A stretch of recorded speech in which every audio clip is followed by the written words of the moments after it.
સુરતના ડિંડોલી વિસ્તારમાં વિદેશી દારૂના સ્ટેન્ડ પર સ્ટેટ મોનિટરિંગ સેલની રેડમાં લાખો રૂપિયાનો મુદ્દામાલ કબજે કરતી સ્ટેટ મોનિટરિંગ સેલ સુરતના ડિંડોલી વિસ્તારમાં કરડવા રોડ પર આવેલ ખંડેર આવાસમાં ચાલતા મસમોટો વિદેશી દારૂના સ્ટેન્ડ પર રેડ કરતા ડિંડોલી પોલીસ ઉમટી ઝડપાઈ હતી. સુરતના ડિંડોલી વિસ્તારનો લિસ્ટેડ બુટલેગર સંતોષ શેટ્ટીના મસમોટા પ્રોહિબિશનના સ્ટેન્ડ પર સ્ટેટ મોનિટરિંગ સેલે રેડ કરતા સન્નાટો છવાઈ ગયો હતો.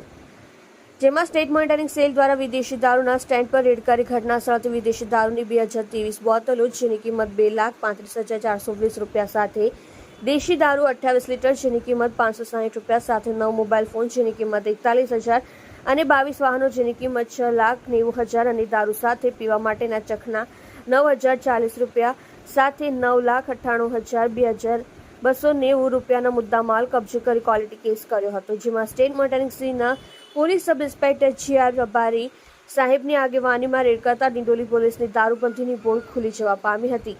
જેમાં વિદેશી દારૂના સ્ટેન્ડ પરથી 9 આરોપીઓને પકડી પાડી 18 આરોપીઓને વોન્ટેડ જાહેર કરી ડિંડોલી પોલીસ સ્ટેશન ખાતે ક્વોલિટી કેસ દાખલ કર્યો છે. તમે જોઈ રહ્યા છો સત્યને સાથ આપનાર સત્ય સમ્રાટ ન્યૂઝ ચેનલ તંત્રી શ્રી નિલેશભાઈ પાટીલની સાથે.